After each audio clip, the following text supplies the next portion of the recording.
Good morning, everyone. My name is Mack, and I'm president of the Cracker Trail Saddle Club. I've been in 4-H for about 5 years, and this year I decided to do my demonstration on common zoonotic diseases. What is a zoonotic disease? Also known as zoonosis, a zoonotic disease is a disease of animals that may be transmitted to man by under natural causes from animals. Which animals may carry zoonotic diseases? All animals can carry them. This includes cats, rabbits, cattle,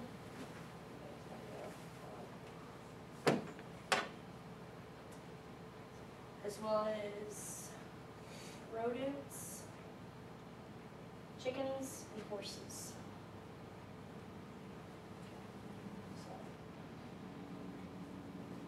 So basically all animals can carry them, including your own home pets as well.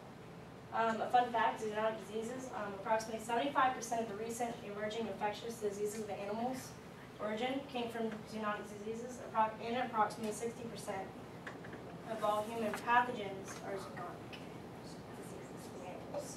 Animals do carry a lot of the human sicknesses that we all have. Starting with the cats, also known as the feline, you can get cat scratch fever. Humans can get cat scratch fever. Anybody ever had cat scratch fever? No. Well, I will say I have had cat scratch fever, and it is not fun. It's a bacterial disease caused by Bartonella henselae, and about 40% of the cats carry this at some point in their life. That right there is part of the cell, the bacteria. That's what happens whenever you do sometimes get it. You get a big knot. I did not get that, I promise. It was just that. And then this is also part of the bacteria. That's what it looks like under the microscope. Cat scratch fever in humans, a developed mild infection will occur. You'll get really sick, you'll feel weird, fever, headache, fatigue, loss of appetite. A shut in the buttock area, yes, your butt, must be given to the patient to rid the bacteria and help prevent the bacteria from forming again in the body. So the only way to get rid of cat scratch fever and to stop the symptoms is to get shot rid. And it's not fun. This is also it. This is obviously the cat's nails, dirty nails from their litter and from digging in the dirt. Doesn't help whenever they scratch you and all that bacteria gets in your skin. It's not fun. The bacteria, what it does whenever it does get in you, it travels from your place where you bit all the way up and into your throat, and that's whenever you get the sore throat, the fever, fatigue. Next is cattle, the bovine. You get dermatophiliosis. I'm guessing that's what it is. It's also known as ring rot. I don't know if everybody knows what that is, but a lot of horses get it and large animals. It affects mainly in cattle, but it can get sheep and goats, and like I said, horses too. It's like a rash. It spreads on direct contact, infected skin. As part of it with biting insects, it can spread really contagiously really fast. Wet conditions allow this bacteria to keep growing and keep spreading. Like all the wet, dirty conditions, like it's just not really good. That's the main temperature of the climate that it just grows most in. That's why a lot of wild cattle have it, because they have no medicine or anything. Cattle were marketed the top highest animals to have rain rot, harsh environments. They learn to cope with their survival, how they have to deal with all the mosquitoes and all the flies. They don't have fly spray like all of our little pet horses and our pet cattle. They get the most feeding and most out of their lives. Symptoms on humans, you get thick scabs on the animals. If you pull away their hair, the hair shows like a tough skin, like a paintbrush, and I have pictures to show that. This could react on human bodies. You can get ulcers will occur, and scarring then takes place. Like you can get ulcers on your fingers from touching them, and if you don't treat it, you can, and it does leave scarring. Wearing gloves, washing your hands thoroughly, and working while you're working with affected animals would be the best bet. You have to have antibiotic treatments to treat them whenever your animals or the animal gets it. Could you actually predict in your head what stages in order by the pictures? Stage 1 from being the first beginning, and then 3 being last. Oh, I didn't mean to do that. That was an accident, guys. All right, we should do it now. Now you already know. Anyways, that was like the paintbrush hair. That's what it looks like whenever they first start itching. They itch a lot. It's really itchy. It's bothersome. It's like a rash, like I said. And then eventually it gets to that point where flies do not help. Flies like to get on their skin, and then once that happens, it turns into that nasty thing. It's not very fun. Chickens. Oh my gosh, everybody has hatch chickens. It's also known as the avian influenza. A lot of people can get it. It's highly contagious viral infection found across the globe. It's not just America, it's not just Europe, it's everywhere. It's all the way across. It may cause up to 100% mortality in domestic chickens. So once one chicken has it and you have a whole herd, you better treat it or get rid of it, or else more than likely they're all going to get it and they're all going to pass. Highly concentrated in the nasal, manure, and eye discharges. It really grows in the manure a lot. And chickens are really nasty and really dirty. They like to scratch around and stuff like that.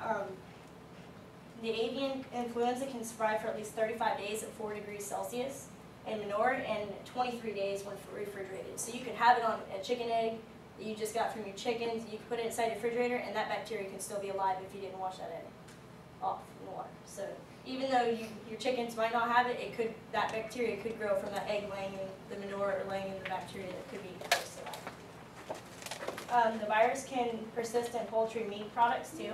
So it can also go in the chicken, like chicken that we actually eat, it actually can grow in that too. It's eliminated whenever it's cooked though. So as soon as it's cooked, it's gone. This virus could be a devastating human pandemic. The most dangerous influenza is the highly pathogenic H5N1. Most people don't get it, but the scientific discovered that this disease does not usually affect the humans. More than 140 cases, though, of H5N1 were reported in January 2004. So humans can still get that major one. Symptoms include, for the humans, fever, cough, sore throat, muscle aches, eye infections, pneumonia, respiratory, and life-threatening situations. So if you get it, you could possibly have to get to the hospital. That's a chicken. That's whenever you can tell if you have a chicken and he starts looking like that, you might want to get him to a doctor or start thinking about some other resources for him. That's actually a baby that has avian influenza, and I think it was, I think they had said China? I don't know, I could be wrong. And then that's the bacteria down there under the microscope. A fun fact, salmonella, which is also from chickens, is an infection, or salmonella infection is one of the most common infections spread among all the animals and humans in the United States. Salmonella is an infection that is caused by an indigestion of contaminated food. It is a bacterial disease that is found in animal and human feces. This is associated with humans and animals, especially in poultry and equine. Mr. Equine is going to get into that. Horses, which is the equine. Equine encephalitis, which I'm sure everybody's heard it, the West Nile virus from all the mosquitoes. I think it's not just horses, I think other animals can also get it too, because humans can get it. It's a deadly disease with horses. It's called by mosquitoes. I just said that. Okay, the dangerous infection goes to the brain and the spinal cord. Whenever you get West Nile virus, and especially with horses, it shuts them down whenever they start getting it. Start shutting down. It causes about 30% of the population of humans to may inherit it to die, and 30% to have lasting nerve damage. So if you ever got West Nile virus, you do have a 30% chance of having lasting nerve damage, which is not good. So that's why you always want to wear mosquito spray and stuff like that. And your horse can also transport it to you. If he has it, you can get it. The acute, highly contagious viral disease that can cause rapidly spreading outbreaks of respiratory diseases. So if your horse has West Nile virus, he has respiratory disease or infection with that, you could also get that. So it's not something you want to play with. Horses and humans may get a yearly shot to prevent this virus from spreading. I haven't gotten it that I know of, but my horse does get it every year. So thankfully, right, once a year.